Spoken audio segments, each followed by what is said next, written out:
Students, welcome to all of you in online class. Students, as you know that in the last session I explained the poem The Kite. Today I will also explain this poem and exercise of this poem. So students, listen carefully. What message wants to give this poem?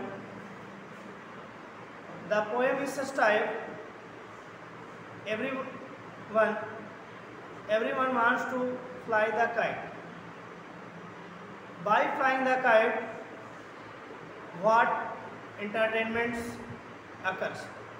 यानी हम लोग जब kite उड़ाते हैं, सबकी इच्छा होती है काइट उड़ाने की, और काइट उड़ाते समय हम लोग कैसा लगता है, क्या इंटरटेनमेंट होता है, उसके बारे में इस पोएम को दिया गया है।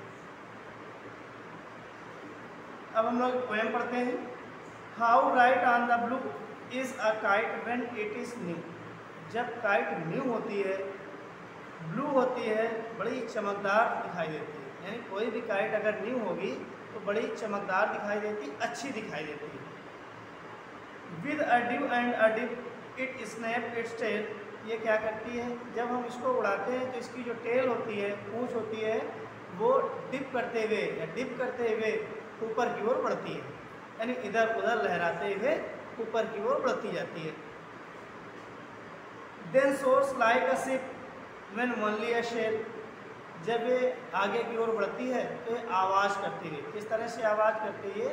जैसे सेलिंग की जा रही है। जैसे हम लोग नाव चलाते हैं तो नाव चलाने में जो आवाज़ आती है शोर की, उसी तरह की आवाज़ करते हुए काइट ऊपर की ओर बढ़ती रहती है।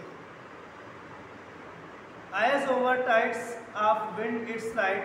अगर जिस तरफ काइट उड़ रही है और उसी तरफ हल्की हवा चल रही है तो काइट हमारी टाइड्स की तरह ऊपर बढ़ती है। टाइड्स जानते हैं, ज्वार जो होता है, समुद्रों में जो ज्वार आता है, जिस तरह से ज्वार ऊपर की ओर बढ़ता है, ठीक काइट भी हमारी ऊपर की ओर बढ़ती है। जब एयर कैसी चल रही हो, जिस तरफ काइट उड़ रही हो उसी तरफ की ओर चल रही हो। Climb to the crest of the gust and pulls. जब उसको गस्टिंग करते हैं, पुलिंग करते हैं, यानी खींचते हैं, फिर छोड़ते हैं, खींचते हैं, छोड़ते हैं, तो ये और क्रस्ट की ओर बढ़ती जाती है। क्रस्ट का मतलब ऊंचाइयों की ओर, पीक की ओर बढ़ती जाती है। Then seems to rest as wind fall. और जैसे ही हवा रुक जाती है तो ये ऐसा लगता है कि ये रेस्ट कर रही है, यानी हवा में एक जगह पर स्थिर हो जाती है, रुक ऐसी जाती है और ऐसा लगता है जैसे काइट हमारी रेस्ट कर रही हो, आराम कर रही हो। When string goes slack you wind it back. अगर हम स्ट्रिंग को खींचते हैं, जो धागा होता है उसको अगर हम खींचते हैं तो क्या करती है पता है, और ऊपर की ओर बढ़ती है। And run until a new breeze blow. अगर हल्की हल्की हवा चलती है तो और आगे की ओर बढ़ती जाती है, भागती जाती है। And its wing fill and up it goes. ऐसा लगता है कि जैसे इसमें कोई विंग्स लगे हों। क्या लगे हों? विंग्स। विंग्स जानते हो, पंख लगे हों। इस तरह से आगे की ओर बढ़ती जाती है। How bright on the blue is a kite when it is new. जब कोई काइट न्यू होती है तो कितनी चमकदार, कितनी अच्छी दिखाई देती है। बट अ रेजरर थिंग। रेजरर थिंग का मतलब होता है जो चिड़ने फाड़ने वाली चीज़ें होती हैं। इस तरह से हवा में बढ़ती है, आवाज़ करती है जैसे कोई चीज़ फाड़ते हुए एयर को जा रही हो। बट अ रेजरर thing you never will see. यानी इस तरह की चीज़ें जो एयर को चिड़ते फाड़ते हुए ऊपर की ओर बढ़ती है, आप कभी नहीं देख पाएंगे। When it flap on a stick in the top of tree. और इतनी ऊंचाई पर पहुंच जाती है कि उतनी ऊंचाई पेड़ के भी ऊंचाई से ऊपर हो जाती है। यानी हम लगातार उड़ाते जाते हैं, छोड़ते जाते हैं, तो पतंग अपनी हाईएस्ट पॉइंट पर पहुंच जाती है और वो हाईएस्ट पॉइंट पेड़ों की ऊंचाई से भी ऊपर पहुंच जाती है। ये बड़ा आपकी पोएम का एक्सप्लेनेशन रहा। ये हैरी वेन ने लिखा हुआ था, भाई हैरी वेन ने इनको लिखा हुआ था। इसके वर्ड मीनिंग शायद हम दिखा चुके थे, आपको मालूम है कि नहीं? वर्ड मीनिंग नहीं मालूम है? वर्ड मीनिंग इसकी हो गई थी, नहीं हुई थी तो फिर से एक बार देख लीजिए। Word meaning,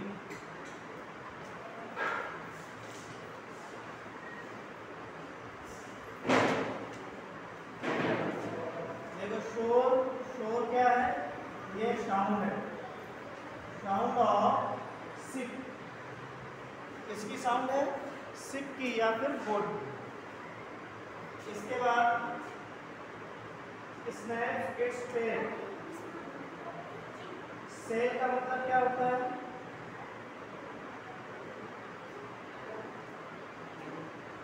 drive the ship. Ship को ड्राइव करने को ही सेल बोलते हैं।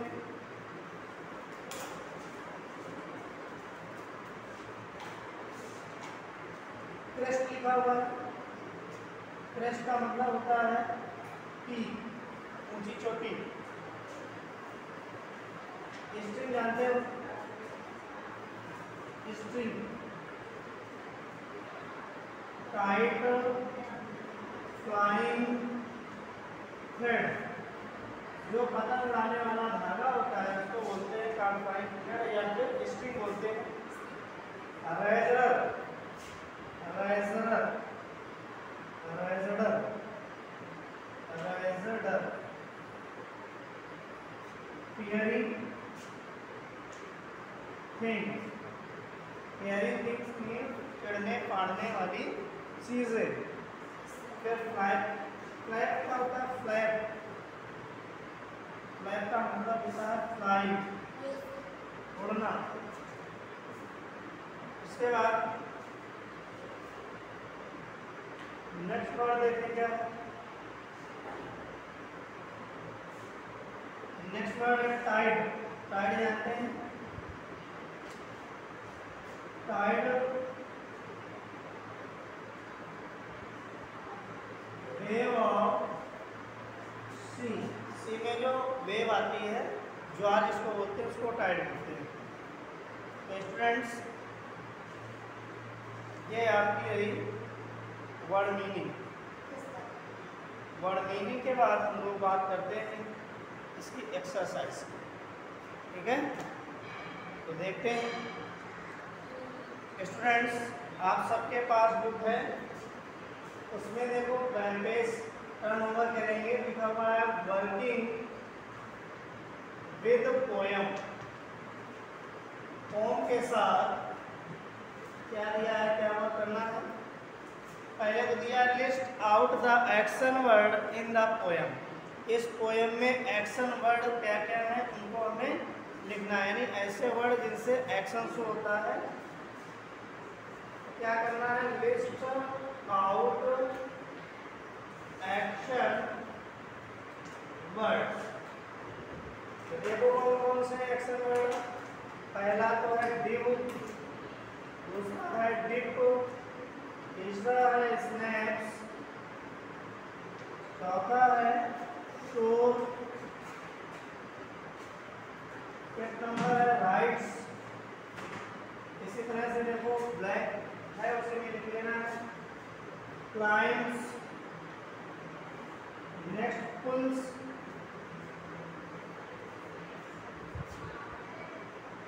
पुल्स फॉल्स,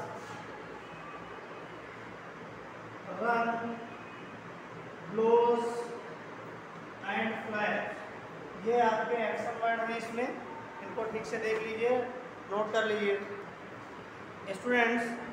तो नेक्स्ट क्वेश्चन इसमें क्या है? Read these lines from the poem then soar like a ship only with only a sail this the moment of the tailless kite is compare to ship. यानी tailless kite की comparing किससे की गई है?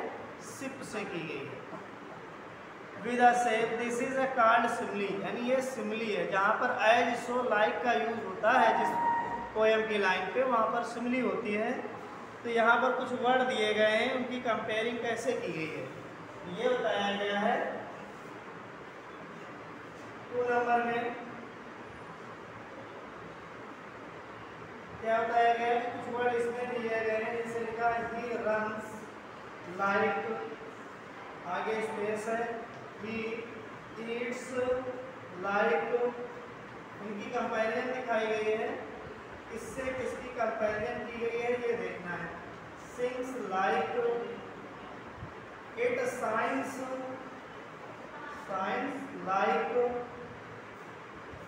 Last word है it flies like.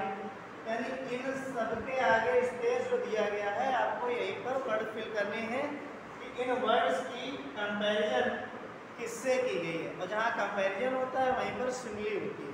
क्या होती है? सिमिली। सिमिली की डेफिनेशन जो होती है comparison between two different thing and comparison word ऐसो लाइक आर यूज्ड। यहाँ पर देखेंगे किसकी किससे की गई, रन लाइक स्नेल्स, क्या लिखेंगे यहाँ पर स्नेल्स, और ईट्स लाइक हॉर्स, और क्या लिखेंगे सिंग्स लाइक कैनेरी। कैनेरी एक बर्ड होती है। Diamond, shine like diamond, diamond बहुत चमकदार होता है ना।